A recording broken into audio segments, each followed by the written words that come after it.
And we have more recent legitimate claims from Agent Orange, and we have claims from Camp Lejeune with its toxic water. On Monday, U.S. Representative Brad Wenstrup held a town hall meeting for his Pike County constituents at the OSU Endeavor Center in Piketon, answering questions and providing an update on what is happening in Washington. Wenstrup talked about some of the major topics being discussed in Congress, including health care, the National Defense Authorization Act, and Benghazi. He also spoke about the House budget and took several questions which expressed concerns over a proposed on-site waste disposal cell at the Portsmouth Gaseous Diffusion Plant in Piketon. So you talked a good bit about the current budget as passed by the House. You seem pretty optimistic about the House budget. What are some of the things in it that you think are going to be really sort of beneficial and that should, some of the highlights of it? Well, I think that this budget takes a look towards the future of America. And keep in mind that the budget is not set in stone as much as it is a set of core principles, if you will. And one of the things that's important to me is that we work towards a balanced budget. You know, we've had years of overspending. You know, Congress, former presidents, everybody's guilty, right? And so the numbers have gone up too high, and we run the risk of essentially being bankrupt or printing money that has no value.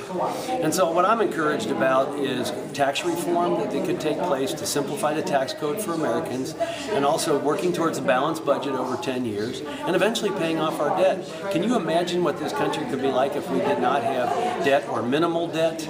We'd be the envy of the world, and everyone would be here, and our economy would be so robust.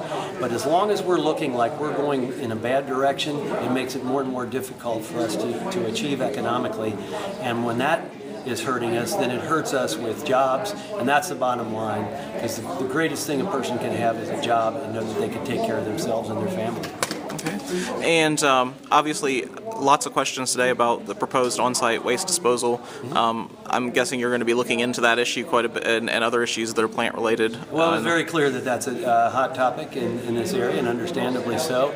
And I look at it from a health standpoint, and I'm willing to listen to all sides on this and see where we need to go. Certainly there's agencies in the federal government that are going to have some say, EPA for one, and we have to work with them. And I'll work with the other representatives from this area too, because this is really in somewhat a statewide issue. So I'll work with our senators as well. Okay. And you've had you've been having these town hall meetings, and is it every county that you represent, or how are you doing that? We now have had a town hall meeting in every county that we represent, which is 8 counties. Okay. Why do you think it's important for you to continue to have this dialogue with constituents on a fairly regular? If you look at today's a great example of an opportunity for people to tell me what's going on in their life, what is going on in this locale.